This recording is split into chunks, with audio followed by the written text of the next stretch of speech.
He has dedicated his life to substantial work in conflict resolution in the Middle East and has served as an advisor to many of the most influential global leaders. Professor Sapiro has been a great mentor and inspiration to the mission of this conference. We're extremely lucky to have him here today, sharing how his perspectives applies to the moment we're living in Brazil. He also just released a new book, the amazing Negotiating the Non-Negotiable, and brought a few copies for us today. Professor Sapiro, thank you so much for being here. The stage is all yours. Thank you. And so that really is the purpose of the talk today. How should we bridge the toughest divides in our lives? But let me say, how should we bridge the divide? Yes, rationality is important. But just as important as dealing with rationality is dealing with this emotional dimension, which is extremely complicated. And so let me, just for sake of your conference, offer a few simple, practical pieces of advice that you might want to keep in mind as you are dealing with the more contentious issues. Ideas are just ideas, but all of a sudden, they become conflict when this thing appears. I call it the tribes effect. What is it? 3 basic characteristics. 1, all of a sudden, the differences that you are talking about, they become adversarial.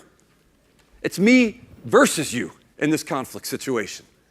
Whether you're dealing with a spouse, a family member, or political, it's me versus you.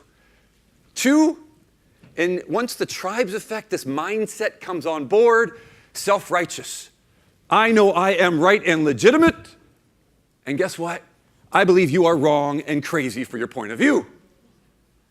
And point 3 of this tribes effect, it's insular, it's a closed system. I am going to advocate and defend my perspective to no ends, and I'm going to close my ears to your perspective. Well, and how do you deal with this thing called the tribes effect? It gets us into this crazy world of vertigo. We get consumed in the conflict. And the simplest and best advice I know, it's this advice: appreciation. None of us in this room, watching in Brazil, none of us like to feel unheard, misunderstood, devalued. But it's only been recently that science has really started to catch up with our common understanding of just how powerful this thing called appreciation is. Those organizations that successfully and most productively work, they still have conflict. But the way that they deal with conflict is different. 5 to 1. 5 positive to 1 negative. How much understanding am I trying to do? Not just am I being understood, but am I trying to understand the other? Let me break it down. How do you appreciate? And we've tried to break it down into 3 basic points. First of all, if I want to appreciate you, I want to understand where you are coming from. I don't necessarily agree with you, but I hear what you are saying, and that makes sense. And this is the hardest thing in the world to do. 2 things: listening and asking good, open-ended questions. What do you want?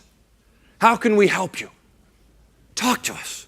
And once we started to ask those questions, we started to learn. And once we understood that, it completely changed our approach to the negotiation. The hardest thing in the world to do, truly, is to appreciate. And so my big advice over the course of your next few days, appreciate. Remember the temptation of the tribes effect, which will pull you down. It's me versus you. But as I understand it, your goal is a united Brazil.